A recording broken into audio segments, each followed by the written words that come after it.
Como você acredita que o mundo vai acabar? Fogo? Água? Um vírus mortal? Zumbis? Arrebatamento?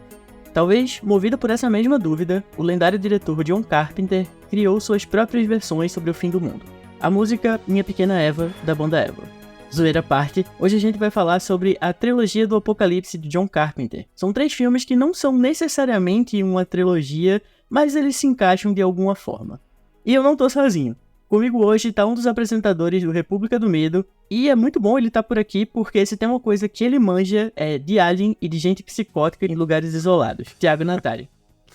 Opa, é isso aí mesmo, né? Juntou perfeitamente. John Carpenter parece que adivinhou meus temas favoritos e fez uma mistura de Alien com Iluminado, e depois continuou uma trilogia temática aí da humanidade tomando no cu, né? Essa que é basicamente... Esse, no fim das contas, é a ideia principal, né? Exatamente. E lembrando que o Longe de Mim agora tem TikTok e Instagram, e você pode encontrar pelo @LDMCpod para acompanhar outros vários conteúdos por lá também. Eu deixo logo o aviso de spoilers aqui, porque a gente vai falar detalhes sobre os 3 filmes da trilogia, que são O Enigma de Outro Mundo, de 82, Príncipe das Sombras, de 87 e A Beira da Loucura, de 94. Então, se você não conhece e não curte spoiler, deixa pra ouvir depois. Mas, se você já viu ou se não liga pra spoiler, vem com a gente, porque longe de mim criticar. Mas vamos falar sobre o fim do mundo?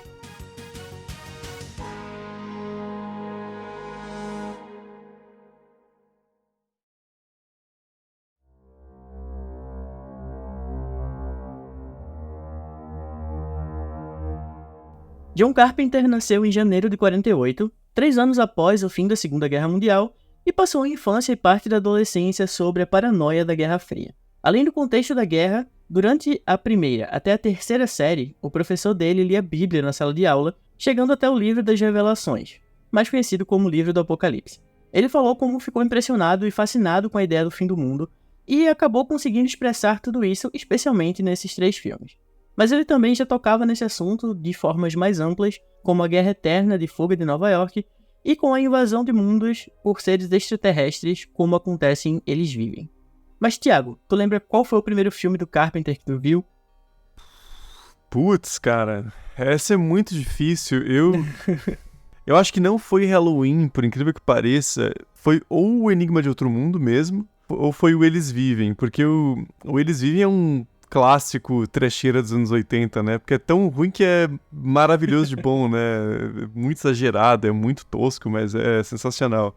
Então foi algum desses, eu não tenho certeza agora, João, mas é legal você falar, porque o Carpenter tem um estilo muito próprio, né? O estilo de direção dele, porra, você bate o olho e você vê que é um filme do John Carpenter, né? Uma coisa que ficou muito clara pra mim, sentando pra ver esses 3 filmes em sequência, que é uma coisa muito identificável, né? Ele tem, não só pelos temas, né, que né, humanidade se fudendo, mas também pelo próprio estilo de direção, né, a forma como ele enxerga os personagens. Então foi muito bacana rever, mas eu vou ficar com o Enigma de Outro Mundo, que acho que é uma resposta mais... é o que eu quero que tenha sido. Eu acho que o primeiro que eu assisti dele foi o Enigma de Outro Mundo também. Eu vi Halloween muito recente, assim. Eu acho que eu vi em 2018, antes da trilogia. Antes do único filme que o David Gordon Green lançou, né? Porque era pra ser uma trilogia, mas só saiu um, que pena. O que será que aconteceu com o resto, né? Eu gosto muito do estilo do John Carpenter também. Eu não assisti muitos filmes dele, mas eu gosto do clima de suspense que ele consegue criar em todos os filmes, sabe? Independente do que ele tá fazendo, independente da cena, você sempre tá tenso. E além de produtor, roteirista e diretor, ele também é compositor, né? E trabalha nas composições de vários filmes dele, inclusive Halloween, que talvez seja uma das mais famosas. E desses 3 filmes que a gente vai falar, ele também trabalha direta ou indiretamente. Não, e isso é muito importante, né? Porque as trilhas sonoras de todos os filmes dele são maravilhosas, né? E ajuda a criar essa marca, essa identidade do John Carpenter também, né? Porque são trilhas muito únicas e se encaixam muito bem no filme. Afinal, é o mesmo criador, né? Ele que tá fazendo o roteiro, a direção e a trilha. Então, ajuda também a criar essa identidade muito clara, né? Pois é, e eu acho que aqui em O Enigma do Outro Mundo, principalmente, a trilha sonora é basicamente um personagem do filme, cara. Não dá, se você tentar dissociar ou tentar botar outra coisa, não vai combinar da mesma forma. Sim. E como eu disse, essa trilogia não é exatamente uma trilogia, né? Os filmes eles são independentes uns dos outros, com uma única correlação. Todos eles narram eventos que de alguma forma mostram o início do fim. John Carpenter mesmo só roteirizou O Príncipe das Trevas, e os outros dois foram filmes que ele foi chamado apenas para dirigir. Mas ele mesmo oficializou recentemente como a trilogia do apocalipse dele. Não, e é engraçado que eu tava até pensando agora, você falou do Fuga de Nova York, né? Mas o próprio The Fog, né? O A Bruma Assassina, também é, de certa forma, uma invasão alienígena, né? Assim, é engraçado como esses temas estão na carreira do John Carpenter, né? Ele gosta de retratar a humanidade lutando contra uma invasão, né? Uma ameaça de extinção. E não apenas lutando, né, mas perdendo no final. É, Porque mesmo quando o filme dele é o mais otimista possível, ainda tem a possibilidade de aquilo não resolver. Sabe, a gente parece que o filme acaba, mas a história continua. Então, a qualquer momento, o mundo pode continuar acabando do mesmo jeito. E muita gente, inclusive, pergunta sobre o porquê ele chama apenas esses 3 de trilogia do Apocalipse. Porque o próprio Eles Vivem pode ser considerado um deles também. Até porque o mundo está sendo dominado. Tu falou da Bruma Assassina, mas ninguém sabe muito bem. Eu li algumas teorias e eu tenho a minha própria teoria, que é como esses 3, eles falam muito sobre o fim da humanidade de uma visão muito particular, que é a perda de 3 alicerces ali da humanidade. Que o primeiro é a perda da confiança no outro, o segundo é a perda da fé, e a terceira é a perda da sanidade e a perda da sensação de escolha, de livre-arbítrio. Então, talvez esses 3 sejam mais... Ele considera essa trilogia com esses 3 filmes apenas por conta disso, sabe? Eles têm uma visão muito particular. E acho que em tom também eles são parecidos, né? Porque você pega o Eles Vivem, já é total outra pegada, né? Uma coisa meio wrestling, é mais sarcástico, é mais uma paródia, né? De uma invasão alienígena. É um filme muito dos anos 80 ali da era Reagan, né? Até bem explicitamente, então... Acho que já é outra coisa. Esses 3 aqui, eles são mais apocalipse mesmo. E é uma ameaça que tá vindo, né? Porque é diferente do Eles Vivem, que ele descobre, né? O protagonista, que não lembro o nome agora. Mas eles sempre estiveram ali. Ele desvenda isso. Nesses 3 filmes da Apocalipse, a ameaça às vezes tá ali dormente, mas ainda assim tem essa descoberta de que ela tá vindo, né? Tem uma coisa um pouco mais de construção, né? Acho que também tem um pouco dessa diferença temática, né? Exato, e eu acho que também tem muito a ver com o fato do livro do Apocalipse, né? Que é o livro das revelações. Que o livro do Apocalipse nada mais é do que uma visão do futuro. Uma narrativa de como o mundo vai acabar, né? Essa revelação de que o fim tá próximo, ele vai vir, independente do que você fizer, né? Ele tá ali, ele já tá escrito. Você só vai fazer parte dele, porque você não tem escolha. Eu acho que isso também fala muito sobre essa trilogia do Apocalipse. Ah, sim.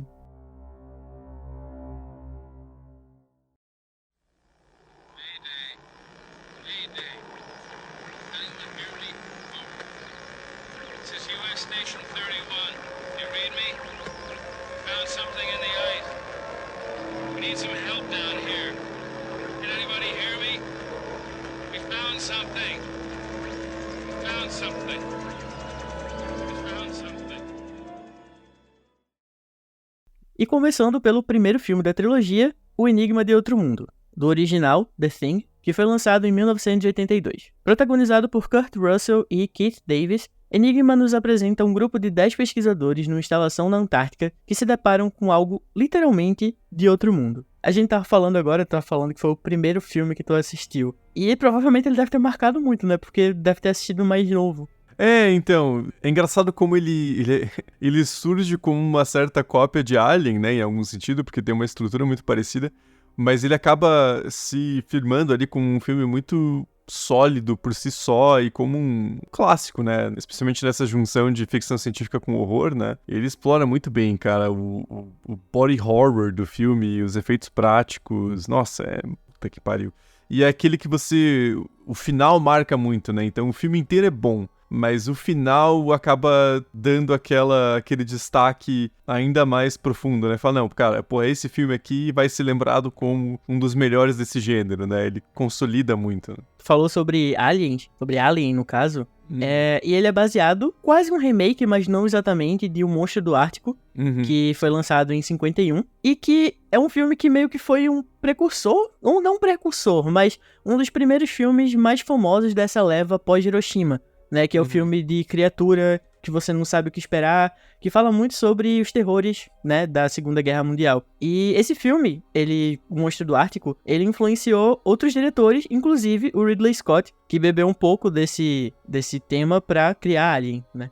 Ah, sim, não, e vale lembrar uma coisa bem de historiador agora, bem de professor, assim, eu queria até um mapa pra mostrar. Mas quando a gente pensa em Guerra Fria, a gente tem aquela tendência a pensar no mapa mundi tradicionalzão, né? Você pensa, porra, a Rússia lá na puta que pariu, Estados Unidos lá do outro lado. Tava longe, né? Só que, mano, é um globo, né? Então você vira a fronteira tensa ali da Guerra Fria era o Ártico, justamente, né? O ponto mais próximo de contato ali era entre a região de Vladivostok, na Rússia, e ali a Califórnia, ou até mesmo Washington, né? Não era... Claro, é longe, óbvio, né? Mas, não, assim, não é tão longe quanto a gente imagina vendo o mapa mais tradicional, né? Então, se fosse dar alguma merda ali, alguma guerra nuclear, os mísseis iriam por ali, né? Então, acho que tem esse elemento também, né? Desse lugar que gera tensão para a população dos Estados Unidos, né? E esse filme, ele basicamente é sobre paranoia, né? E fala muito sobre guerra também, sobre, como eu tinha falado antes, sobre a perda da confiança no outro. E eu acho que a atmosfera dele faz com que você se sinta preso ali dentro. É um filme que, no cinema, deve ser uma experiência foda, porque você fica imerso ali e não tem como sair, né? Junto com os personagens. E desde o começo, né? O clima de tensão que ele constrói com a chegada do cachorro. E tem uma coisa muito de método científico também, né? Porque é uma expedição científica, então eles querem investigar, eles tentam, né, fazer experimentos, tem uma coisa bem lenta, mas que é positivo pro filme, né? Porque você vai se perguntando também que mistério é aquele, da onde aquilo veio, né? O filme começa muito bem e ele consegue manter a atenção até o final, né? E ele parece que realmente começa do meio já, porque, como tu disse, a cena do cachorro, que é o que começa, a gente já pega a ação no meio, a gente não tá entendendo o que tá acontecendo, sabe? E esse filme tem muitas cenas muito marcantes. Eu acho que mesmo quem não assistiu já reconhece algumas cenas. Eu acho que pra mim, a cena deles entrando na instalação lá dos noruegueses é foda. Toda a tensão de o que você vai descobrir e quando descobrem os corpos lá, o que causou aquilo, sabe? Tem a cena do exame de sangue, que aliás é perfeita. Nossa, cara. Não tem como, cara. É uma das cenas mais tensas já feitas. Eu sei o que vai acontecer e eu ainda tomo susto. E além disso, o final, como tu disse, sabe? O final extremamente pessimista do que tá acontecendo. A sensação de que você não sabe se eles dois são humanos, se os dois são monstros, ou se um deles é um monstro. A gente não sabe o que tá acontecendo, sabe? E é bem o que você disse, né? A maior questão ali no filme é a paranoia, né? E acho que isso até é uma coisa de diferença dos outros dois da trilogia, né? Essa trilogia espiritual, digamos. Porque o Príncipe das Sombras é basicamente Lúcifer, né? A Beira da Loucura é uma coisa um pouco também já mais apocalíptica no sentido mais bíblico, né? O Enigma de Outro Mundo, ele bebe um pouco da fonte do Invasores de Corpos também, né? Do Invasion of the Body Snatchers, que é uma invasão alienígena de seres que copiam seres humanos. Então é ainda mais elevado esse nível de paranoia, né? Porque literalmente pode ser qualquer um. Então a forma como isso divide as pessoas que estão ali na estação, e aí também tem a questão do isolamento, né? Os caras estão no Ártico, que é basicamente você tá no espaço, né? Se você... as condições de vida pra fora são praticamente nulas, igual você tá no espaço, né? Contribui muito pro filme também, né? Essa coisa de eles começarem a desconfiar um do outro e a dinâmica gerando tensão ali pra você assistindo. Cara, é um filme que acho que isso também ajuda ele a ter essa... Você pode reassistir quantas vezes quiser que não cansa, né? E outra coisa também que ajuda nesse clima de paranoia, e a cena do exame de sangue ele representa um pouco isso, na verdade bastante isso, é que John Carpenter usa muito também do medo da epidemia de AIDS, que estava começando a ser falada nos Estados Unidos, mas pelo grande público ainda era uma coisa muito desconhecida, ninguém entendia muito, ninguém sabia o que estava acontecendo, mas sabiam que o sangue era um transmissor. E eles usam isso também na questão para fazer essa cena e também ajudar nesse quesito de quem é confiável, sabe? Com quem eu posso estar junto. Porque antigamente ninguém sabia muito bem como era transmitido, sabe? Então tinha muito preconceito e ele usa isso para fazer, numa escala muito maior, obviamente, essa sensação de não confiar no outro, não saber se o outro tá contaminado ou não. E é bem claro essa metáfora do vírus quando o McReed, né, que é o protagonista ali, o Kurt Russell, ele pergunta pro computador, né, ele faz a progressão geométrica ali, né, em quanto tempo demoraria pra essa porra ter tomado a humanidade inteira? E é questão de, acho que é menos de um ano, né, uma coisa assim, então... tem essa coisa de uma invasão, mas ao mesmo tempo de uma pandemia, né? As coisas se misturam ali pra criar essa coisa ainda pior, né? Que gera ainda mais medo. É muito altruísta do lado deles esse negócio de destruir a instalação pra conter, né? Esse monstro. Porque eles sabem que se ele tiver contato com qualquer pessoa que trouxer isso pra civilização, entre aspas, o mundo tá fudido, sabe? Não tem escapatória. E vendo isso hoje em dia também, já tendo esse panorama de coronavírus que a gente viveu e tá vivendo ainda, é bem significativo, né? E é uma coisa bem método científico, né? É tipo a Ripley no Alien sendo julgada e achando que ela é uma cuzona porque ela quer fazer a quarentena do... Ai, nossa, bicho. Puta, nossa, me esqueci o nome do personagem agora, mas do John Hurt, né? Que não, ele vai ficar pra fora, cara. Foda-se, o cara foi burro, foi meter a mão ali no ovo alienígena bizarro, agora ele vai ter que ficar isolado. E daí o Dallas vai lá e abre o compartimento, né? Então eu acho que é legal também essa questão da aplicação do método científico como uma forma de lidar com esses perigos, né? E eu acho que, falando agora sobre um pouco mais a parte técnica, a gente já falou um pouco sobre a trilha sonora, que é extremamente marcante, mas os efeitos especiais também, como tu disse. Ah, sim. Hoje em dia, a gente vê muito filme com efeito digital horrível. E não existe mais praticamente nenhum filme que chegue aos pés de Enigma do Outro Mundo, mesmo sendo feito há tantos anos atrás, sabe? Os animatrônicos, por mais que hoje em dia a gente perceba muita coisa, sabe? Tem uns que são realmente uns bonecões, assim. E eu tava revendo, tem a cena que... Logo a cena do exame de sangue mesmo. Quando eles descobrem quem é a coisa, e eles transformam, ele morde a cabeça do cara e fica balançando assim, você percebe claramente que é um boneco de pano. Mas sim, assim, tudo bem, sabe? Foda-se. Eu tava tenso, então continuei tenso. Eu percebi, mas continuei tenso. Mas um trabalho foda de animatrônico, assim, sabe? E é aquela coisa também, né? Faz parte do nosso contrato com o cinema, de maneira geral, que é a suspensão de descrença, né? É melhor, às vezes, um bonecão de pano, assim, claro, que não seja muito escrachado também, a ideia é foda, né? Mas é melhor uma coisa que você vê que tem um peso, pelo menos que respeita as leis da física, do que um bonecão de CGI tosco que não tem peso nenhum, não interage com o ambiente direito, né? Então, eu acho que isso até aumenta o nível de medo desses filmes dos anos 80 e 90, né? Esse body horror do Carpenter, que lembra muito também o estilo do Cronenberg, né? Nessa mesma época, né? Essa coisa mais visceral, assim, esses monstros, eles são nojentos, né? Eles não dão medo só porque eles são ameaçadores, grandes, eles são repulsivos mesmo, né? Você não quer ter contato com eles, então isso apela muito pro nosso sentimento, né? Esse é o negócio deles assumirem diferentes formas, sabe? Você não sabe o que esperar, você não sabe como vai ser quando ele se transformar. Eu acho muito foda. A cena da cabeça mesmo. Eu tenho uma aracnofobia. Assim, eu quase me matei uma vez por conta de uma aranha. Eu fui matar ela com spray, com veneno, e tava numa sala minúscula, quase que eu morro sufocado. Mas, assim, essa cena é muito foda, cara. Até hoje, eu assistindo esse filme agora, eu senti muito nojo, sabe? Muito nojo. Sim. E tem aquela outra clássica também daquela cena do desfibrilador, né? Que ele vai Tomei um susto do caralho. Porra, aquilo é muito foda, cara. Aquilo é muito foda. Porque por mais que a gente saiba, às vezes você acaba esquecendo, né? O filme é tão envolvente que você meio que não fica tentando adivinhar. Você quer, ser levado pelo filme. E aí você toma um susto de novo, né? É muito, muito bem feito. E eu acho que a última coisa que eu queria falar mais sobre esse filme agora é que eu fico muito... Eu já assisti... Essa foi a terceira vez que eu assisti o filme. E eu sempre fico muito mal na cena dos cachorros, cara. Porque a primeira vez que eu vi, eu assisti porque eu tinha que assistir, eu queria saber o que acontecia. A segunda vez eu pausei, eu pulei. Mas agora eu querendo falar melhor, né? Porque são efeitos muito bons também. É uma cena muito foda, assim, de ponto de vista gráfico. Mas é muito triste, bicho. Eu fiquei muito incomodado, eu não consegui terminar. E o John Carpenter tem uma parada com o cachorro, porque eles voltam de novo em A Beira da Loucura, em outra cena de chacina de cachorro. E eu fico muito bolado com ele por esse aspecto, sabe? Mas ele usa muito animal de forma geral, né? Tanto os monstros dele assumem essa forma mais animalesca, que é meio bicho, mas meio planta e meio humanoide também. Mas em Príncipe das Sombras, principalmente, ele usa muito outros animais, tipo besouro, larva e minhoca. E o animal tá meio que ligado, tá meio não, tá totalmente ligado no horror, né? É, aquela coisa marcar como não humano, né? Porque mesmo os alienígenas geralmente são humanoides, né?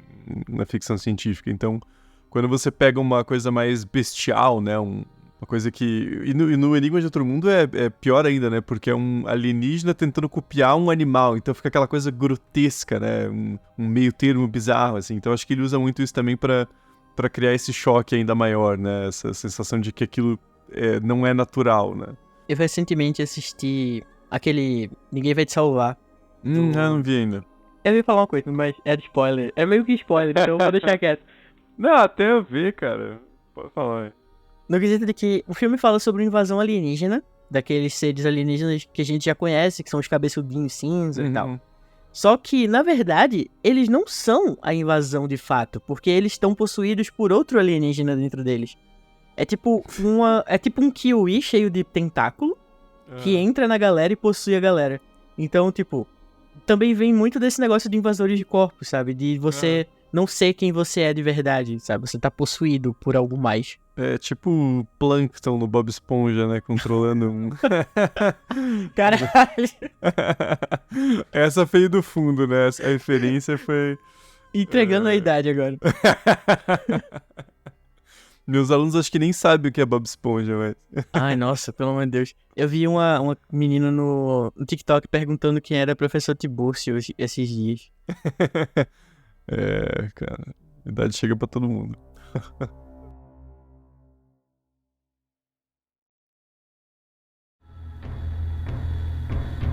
Anyone in close proximity has the same dream. What is it? A secret that can no longer be kept. It started a month ago. What started? A change in the earth and the sky. His power. O segundo filme da trilogia é Príncipe das Sombras, do original Prince of Darkness, lançado em 87. E nele acompanhamos um grupo diverso de cientistas que são convocados para investigar um cilindro estranho repleto de um líquido verde esquisito. As coisas começam a sair do controle quando eles tentam entender o que é esse líquido ou quem é esse líquido. E uma curiosidade é que esse filme veio depois de uma desilusão do Carpenter com grandes estúdios. O filme anterior dele tinha sido Os Aventureiros do Bairro Proibido, e além das críticas ruins e da bilheteria baixa do filme, ele ficou muito puto com as limitações e imposições do estúdio. Então ele largou tudo e decidiu produzir os próximos filmes dele. Eu acho que os próximos 4 filmes dele são produzidos de maneira independente. E esse filme mesmo, Príncipe das Sombras, ele teve um orçamento de 3 milhões. E dá pra ver, né? Assim, não criticando o filme, mas você percebe que é uma produção um pouco mais B pelo próprio elenco, né? Pelos efeitos visuais, então... É uma coisa que você até dá um certo choque, né? Quando você assiste sem contexto, assim, você fica, mas porra, é a porra do John Carpenter, né, cara? Já é anos 80, por que ele tá com esses atores, não é contra, né? Mas assim, esses mais lista B de Hollywood, né? Cadê o... Porra, cadê o Kurt Russell, né? Não, exatamente. E não tem nenhum nome conhecido, assim, de verdade nesse filme, né? Chega engraçado, porque... Novamente, ele vinha de uma sequência de sucessos, mas a desilusão bateu e ele foi trabalhar com os 3 milhõezinhos dele. Mas o que tu achou desse filme? Cara, eu nunca tinha visto o Príncipe das Sombras, foi minha primeira experiência e... Eu até comentei com você em off, mas eu confesso que eu acabei dormindo na metade. Mas é só pra ficar claro pros ouvintes que não é nada em relação ao filme, né? Que eu acordo muito cedo e eu comecei a ver tarde e acabei... Eu tô num ponto, cara, que eu não... Até é uma vergonha falar isso, que é muito coisa de boomer. Eu tô num ponto que eu não tô nem assim, tipo, dormindo sem querer. Sabe quando você dá aquela pescada e dorme? Eu tô num ponto que eu tô ficando tão cansado que eu chego a pausar o filme antes, sabendo que eu vou capotar e durmo, falar, vou tirar um cochilo aqui depois eu termino, e daí eu acabo não conseguindo terminar, então, enfim. Mas eu vi depois, né, no dia seguinte, o que talvez tenha quebrado um pouco o ritmo, mas Eu acho a premissa do filme muito interessante. Essa coisa de uma locação praticamente única, né? Apesar do comecinho ser na faculdade, o filme quase inteiro é na igreja, né? E eu acho que isso é muito legal e acaba sendo uma aproximação também com o Enigma de Outro Mundo, né? Você explorar, de novo, esse grupo de cientistas, né? Outra semelhança muito grande, que tá ali investigando um fenômeno desconhecido e você tem um geólogo, tem um biólogo, tem várias especialidades para tentar... de maneira científica, entender um fenômeno sobrenatural. O Carpenter tem muito disso também, né? Essa dualidade da razão versus a crença, né? De você racionalizar as coisas ou de você acreditar em um poder maior, né? Então, tem muitas coisas parecidas com o Enigma de Outro Mundo. E eu gostei do filme, cara. Eu, assim, né? Eu gostaria de ter visto de uma vez só, né? Porque acaba... prejudicando um pouquinho, mas eu gostei bastante. Eu só acho que justamente por ele ter esse orçamento mais baixo, pelo Carpenter estar meio dando o dedo meio pros estúdios, eu senti falta de umas atuações um pouquinho mais fortes, assim, sabe? Faltou um pouquinho de uma produção um pouco mais elaborada, de repente, né? Você vê que falta grana, às vezes, aquele próprio líquido verde, né? Às vezes fica um pouquinho tosco, assim, então... Eu gostaria que tivesse sido um pouco mais, né, mas aí também, de repente, talvez tivesse sofrido muita alteração, né? Então, realmente não tem muito pra onde fugir, né? Eu vi esse filme alguns anos atrás, sei lá, uns 3 anos atrás, e eu odiei, assim. Eu achei muito chato, A primeira coisa que eu pensei quando eu vi aquele negócio verde foi o Zordon. Nossa, Power cara, Ranger. puta que pariu, eu ia falar isso... Nossa, sim. Cara, aí perdeu totalmente a credibilidade pra mim. Dá uma brochada mesmo. Não. Mas assim, de fato, eu reassisti agora e eu achei muito melhor. Talvez eu tava com a cabeça mais aberta. Porque, de fato, a premissa dele é boa, mas é muito estranha. Assim, sabe? É um líquido verde que a gente descobre que não é um demônio, é um antideus, né? Muito importante. E ele é onisciente, ele é telepata, mas ainda assim é um líquido verde. Então, assim, é meio complicado, sabe, de comprar a história. Mas, como tu disse, é um acordo que a gente faz quando dá play num filme. E dessa vez ele me prendeu muito mais. As atuações realmente não são lá essas coisas, mas eu acho que o pior problema pra mim são os diálogos e os personagens. Porque uma coisa que eu não falei, que a gente não falou, é que em O Enigma de Outro Mundo, todos os personagens são muito únicos. São 10 personagens, mas você entende cada um deles, você sabe quem é cada um deles, você entende as particularidades de cada um, no máximo que dá, né, porque também, enfim... Mas nesse filme, todos os personagens são unidimensionais, exceto o protagonista, que é um saco. Ele já começa o filme stalkeando a menina e falando que tem orgulho de ser machista. Nossa. Então, assim, querido, meu filho, pelo amor de Deus. Apara esse bigode, né? Primeira coisa. Primeiramente. Primeiramente, né? Já estamos no final dos anos 80, não precisa disso mais não. Aí, tipo, os personagens pra mim são muito ruins, mas os diálogos... Eu não sei se eu sou muito burro, ou se eles realmente só ficam jogando jargões e falando de termos científicos aleatórios, assim. Logo no começo tem uma conversa da protagonista feminina com outro cara, eu não lembro o nome de nenhum deles, além do Brian. E eles estão falando sobre coisas e, tipo, eles só ficam falando coisas aleatórias, tipo, porque Isaac Newton? Não porque Darwin? Não porque o gato de Schrödinger? Tipo, não é uma conversa que tem uma linha narrativa muito boa, assim, sabe? Eles ficam jogando coisa aleatória pra parecer científico, né? Isso é um problema do filme mesmo. Até naquela aula inicial lá do professor, que é mó esquisito também, né? Ele não tem algo pra você acompanhar ali, né? É uma coisa meio qualquer coisa. Parece que ele tá lendo manchete de sites aleatórios e não faz sentido a frase. Ele pegou um paper ali pra ler, né? Esse filme, ele foi o único dos 3 que foi roteirizado pelo Carpenter. Ele falou que ele tava muito apaixonado, ele sempre gostou, mas é uma coisa que ele tava muito aficionado na época, que era física quântica. Então ele queria relacionar essa questão de ciência e fé. Nesse quesito, apesar de deixar um pouco estranho ainda, eu acho que ele conseguiu bem, sabe? Essa parada de eles analisarem o que é aquilo e, esse cilindro tem cerca de 7 milhões de anos, mas ele é senciente e ele tá se formando, sabe? Eu acho isso interessante porque explica literalmente a criação de um ser de uma forma científica, mas é um ser sobrenatural. Eu gosto muito das tensões ali daqueles cientistas tentando aplicar o ceticismo, né? Então, isso aqui é algo conhecido e que a gente pode explicar por meio da ciência até que se prove o contrário, que faz muito sentido. E como aos poucos eles vão se adaptando àquela nova situação, pensando, cara, então, quando não tem mais explicação lógica, a gente tem que ir pro próximo passo, é algo que a gente desconhece, né? Então, Então, quando o negócio direciona um raio ali, uma energia muito específica, muito milimetricamente calculada, né? Quando eles todos começam a ter o mesmo sonho e aí percebem que é uma mensagem futura, né, enviada. Essa parte é legal em termos de ciência, assim, né? Bom, não sei se... Eu sou de história, né? Não sei se isso realmente faz sentido, mas... Ah, sim. Né, pelo menos... Pra gente fez sentido, né? E assim, não precisa estar certo de acordo com... Quer dizer, se tiver um físico, vai ficar puto porque, né, tá louco, né? Isso aqui é tipo a gente ouvindo umas merdas sobre história, mas pra maioria do público, a questão não é que seja correto, né, que seja preciso. A gente só precisa que faça sentido e que tenha uma lógica dentro do filme, e ali funciona, né? Então, essa parte é bem, bem legal, assim. Eu gosto desses confrontos dos limites do ceticismo também, e como eles se percebem ali na obrigação de lutar contra aquela entidade, né? Então, esses momentos do filme funcionam muito bem. Falta orçamento pra fazer umas coisas mais legal, igual no Enigma de Outro Mundo, né? Porque os ataques em si, as possessões são meio insossas, né? Não tem nada de muito destaque, assim. Basicamente, o pessoal fica com o rosto pálido e isso, acabou.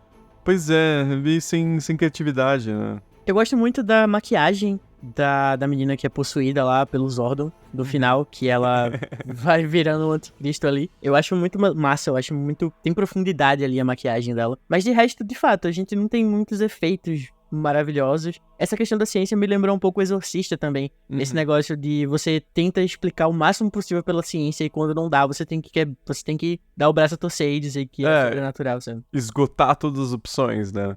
Sim. Uma coisa que permeia muito horror, né? Que realmente, né? Pra você não ficar também uma coisa muito tosca, né? De os personagens acreditarem de cara, né? Você tenta dar uma certa racionalidade pra coisa, né? Mas os efeitos realmente não são muito bons, assim. O Zordon pingando pra cima, aí as jatadas de água que sai da galera pra possuir o pessoal. Que você vê que aquilo tá longe da pessoa, assim, sabe? E você fica imaginando a galera contracenando, assim, um ator falando, o outro com a boca cheia de água pra cuspir na cara, né? Porra, velho. Porra, meu. E como eu falei também, esse filme tem vários animais, e eu acho interessante como eles são utilizados aqui. Principalmente eu acho que a cena mais marcante é a do cara que é morto e ele é meio que ressuscitado pelos besouros. Aí ele termina de dar a mensagem apocalíptica dele lá e se dissolve em besouro de novo. Eu acho essa cena muito foda. Mas assim, de fato, eu gostei muito mais desse filme assistindo agora. E a mensagem dele é boa, mas ele, já adiantando aqui um pouco, ele talvez seja o mais fraco dos três pra mim. E eu não sei se é um exagero da minha parte, se é aquela coisa meio assim, problematização chique. Tirando a parte do diálogo lá do cara sexista lá, que é bizarro a menina querer sair com o cara depois. Nossa, ela ainda aceita, né? Não, o cara é mais estranhão. Mas eu acho fico um pouco desconfortável também com o fato de o filme usar uma galera ali que são moradores de rua pra ser esses possuídos iniciais, né? Porque daí é uma coisa meio assim, tipo, eles são os mais próximos de já serem meio zumbis, assim. O que até faz sentido porque são pessoas que estão ali nas redondezas e tal. Mas vendo com uma sensibilidade de 2023 e não de 1987, acaba pegando um pouco mal, assim. Você fica, né, qual que é a implicação do que ele tá dizendo ali, né? Por mais que possa não ter uma intencionalidade ou que eu possa estar indo longe demais nessa leitura, né? Mas pra mim me gera um pouco de desconforto, assim, olhar aquilo e ver essa galera ali meio zumbizão, assim, né? Eles são... É como se a possessão começasse pelo elo mais fraco, entre aspas, né? E aí acaba ficando uma coisa esquisita. Eu ainda tentei justificar na minha cabeça de pensar assim, não, eles talvez estejam expostos a isso por mais tempo, né? Porque tem um lugar, então a energia que essa coisa dispersa talvez atinja mais eles. Mas ainda assim, é meio problemático de fato. E outra coisa bem problemática é o Alice Cooper, o roqueiro, que é meio que o líder dos sem teto ali, que é um escroto. Hoje em dia a gente sabe muito mais, mas na época ele também já tinha suas polêmicas. Pois é. E sobre essa parada dos personagens, como eu disse, eles são muito desagradáveis. E a maioria dos personagens masculinos são extremamente escrotos, sabe? Nossa, sim. Começando pelo protagonista. Tipo, quando tá conversando dois homens, eles parecem gente. Mas sempre que entra uma mulher no meio, eles se tornam extremamente babacas automaticamente, sabe? Tirando um ou outro personagem, mas a maioria sim. E eles falam umas 3, 4 vezes, é uma piadinha recorrente do filme, né?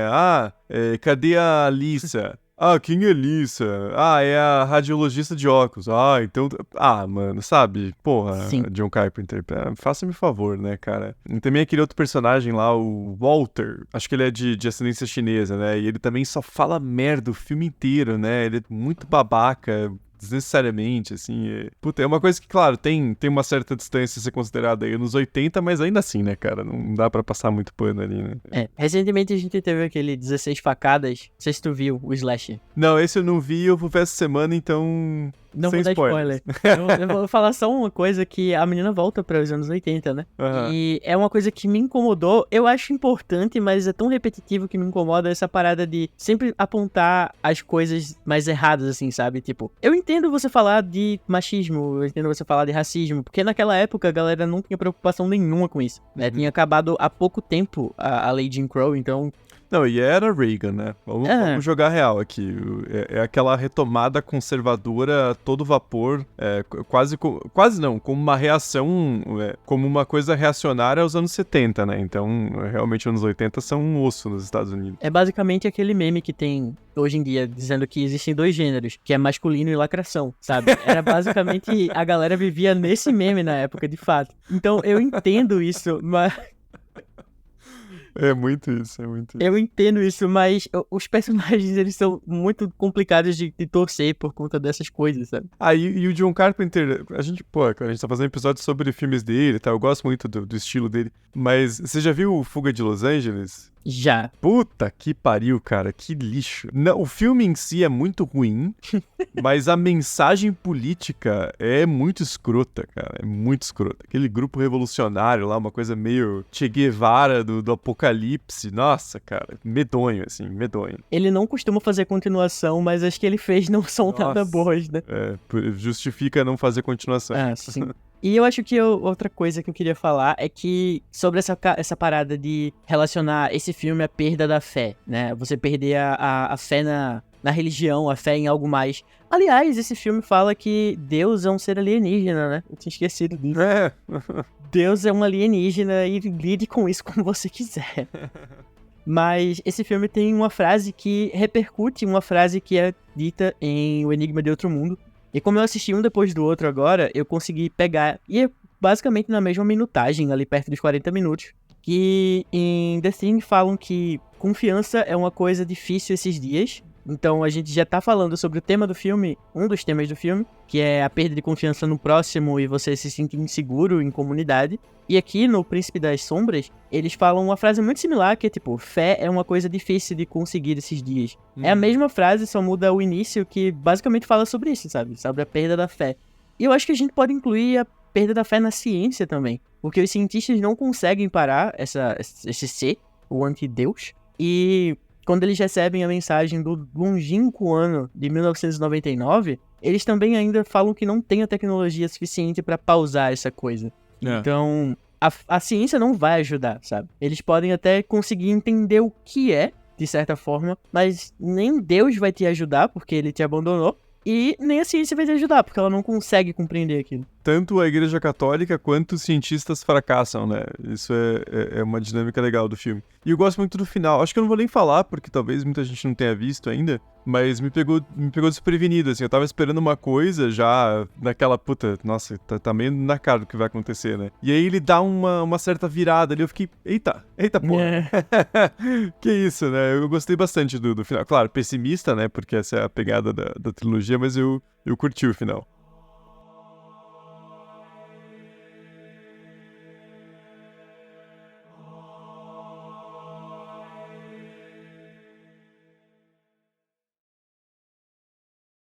Kane's writing has been known to have an effect on his readers. See this? It's a map. This whole thing has been staged. You just get out. This is not reality. It's all happening for real, Trent.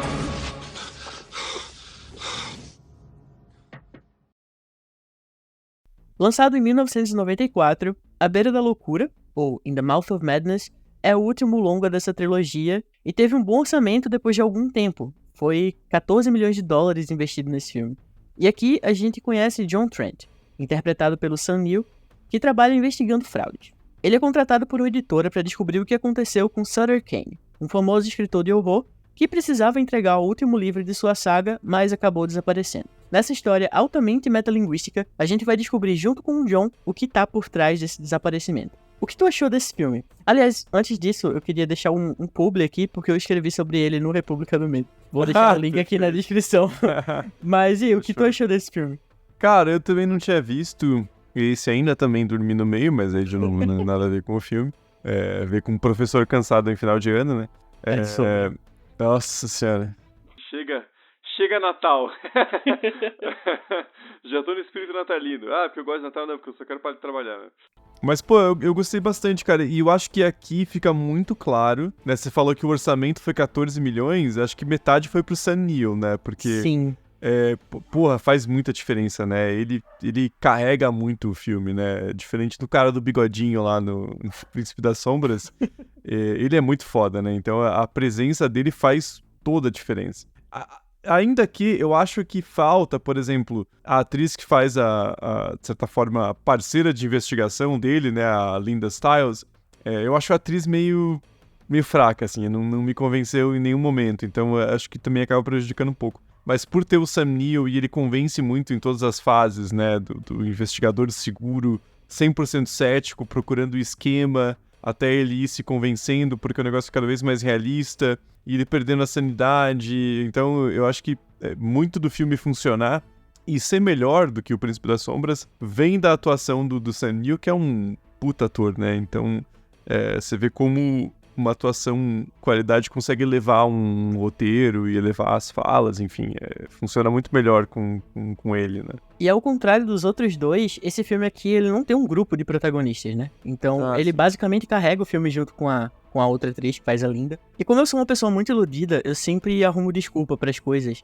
Eu acho que ela atua estranho e meio exagerado e meio caricato porque ela é uma personagem escrita pelo Sutter Kane. Então, tipo, ela não age como uma pessoa normal, às vezes, porque ela tá sendo escrita por outra pessoa, sabe? Então, eu arrumei desculpa pro Stephen Amell, trabalhando mal em Arrow, então eu vou defender ela também. Porra, cara. Eu defendo Esse é difícil, hein? Isso é difícil de defender. Ele tem passado triste, ele é apático por conta disso. Eu concordo com o que você falou, ela realmente age de maneira muito esquisita, mas eu acho que a atriz não convence nisso mesmo. Eu acho diferente dela ficar com o olho esbugalhado toda hora. Você fica, velho, porra, faltou um contracenar ali, né? E a porra do Sam Neill, né? Então, uma coisa que eu acho legal fazer um comentário aleatório aqui, é um dos poucos filmes que o Sam Neill fez em Hollywood que ele tá com sotaque neozelandês, né? Não sei se você reparou que ele tem uma forma de falar meio diferente, assim, você fala, caralho, por que eu tô ouvindo o Taika Waititi aqui no filme? Porque ele é neozelandês, mas geralmente ele finge um sotaque estadunidense, né? No Jurassic Park, no Profecia 3, então ele geralmente faz essa adaptação, né? Mas aqui ele tá com sotaque, eu achei muito peculiar, assim. Eu vou te dizer que eu nem notei, eu já assisti esse filme algumas vezes, mas eu não notei. E tem eu gosto muito daquele filme dele, que ele fez com o Taika Waititi, né? Acho que, eu tô olhando aqui em português, em inglês é The Hunt for the Wilder People, A Incrível Aventura de Rick Baker, que é da Nova Zelândia e daí ele até destaca mais o sotaque, né? Mas eu acho legal ver ele um pouco mais solto, assim. Sim. E esse filme, ele talvez seja o mais de horror cósmico, né?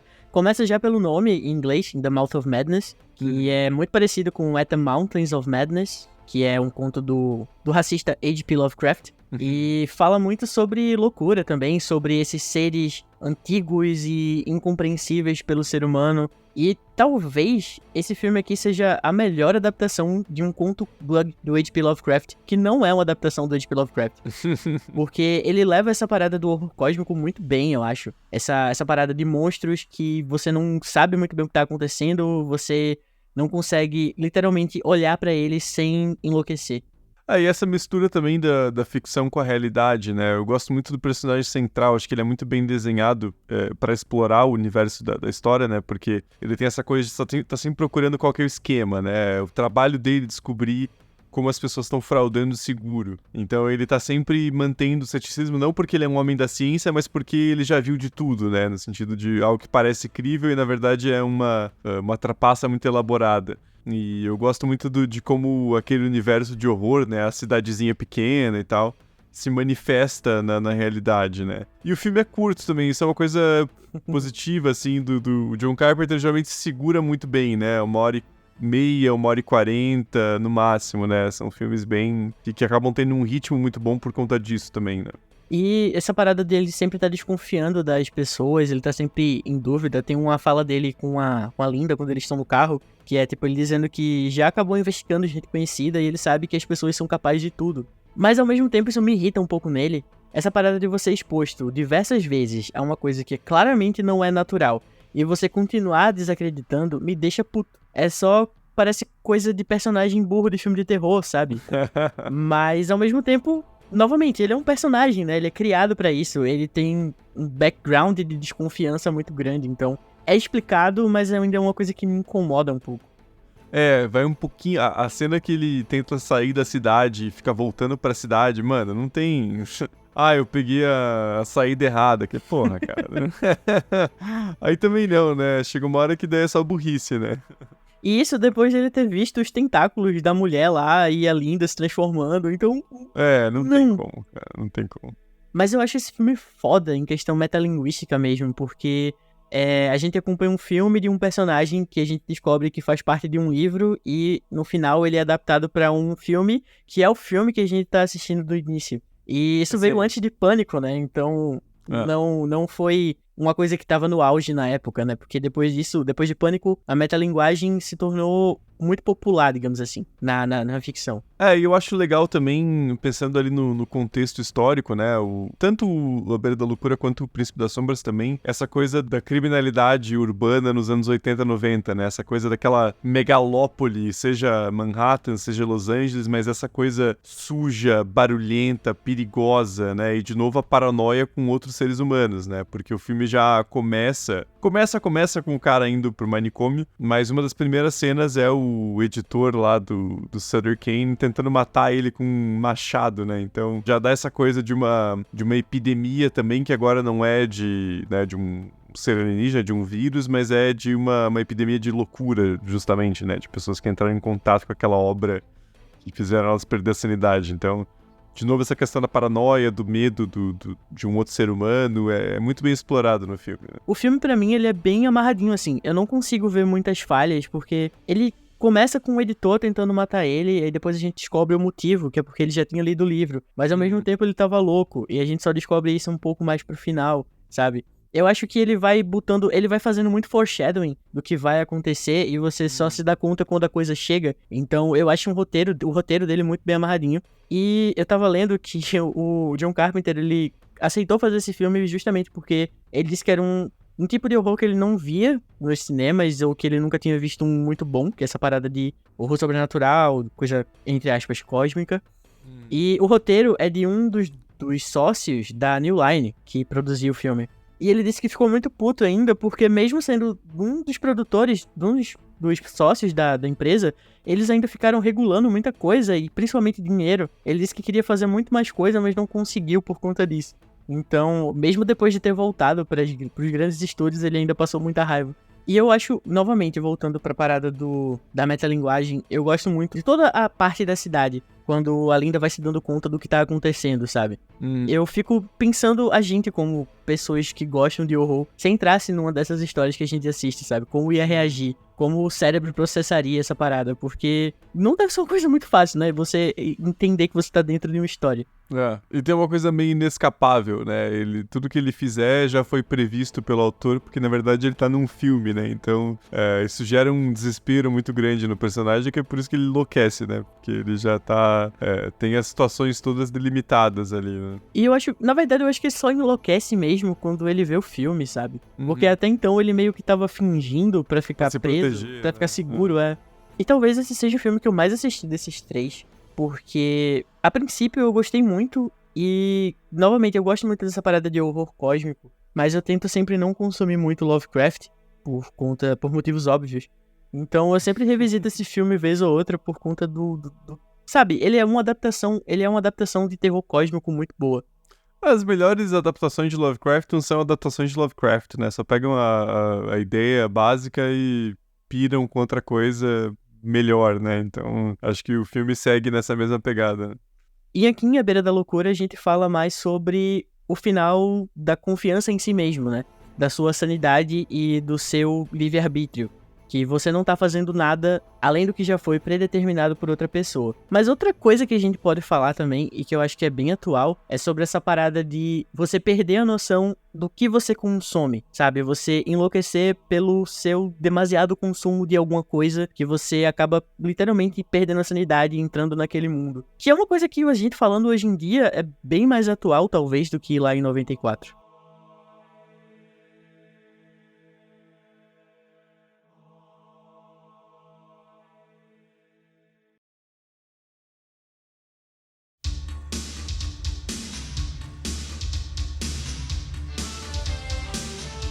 Bom, esse foi o episódio sobre a trilogia do Apocalipse de John Carpenter. Aqui no Brasil dá pra encontrar o Enigma e A Beira da Loucura em streamings pra aluguel, mas Príncipe não tem canto nenhum, e talvez isso fale um pouco sobre o filme em si.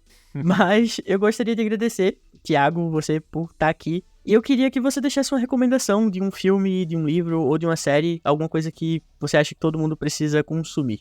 Não, pô, João, eu que agradeço pelo convite. A gente já trabalha junto há um tempo, né? No site da IDM, enfim. Mas eu agradeço pelo convite, porque, além de tudo, me levou a assistir esses 2 filmes que eu não tinha visto ainda, né? Porque Enigma de Outro Mundo, claro, porra, é um clássico, eu já vi 50 mil vezes, mas os outros 2 eu ainda não tinha conferido.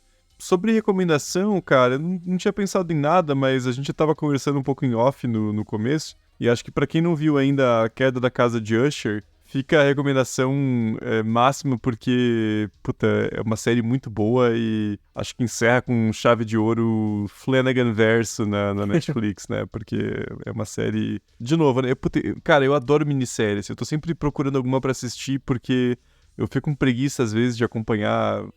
Ah, porra, vou começar Sopranos, sei lá. Caralho, velho, mas porra, é muita temporada, né? Aí você vê um negócio ali mais curtinho, encerra nela mesma e perfeito, né? Então fica a recomendação aí do Queda da Casa de Usher.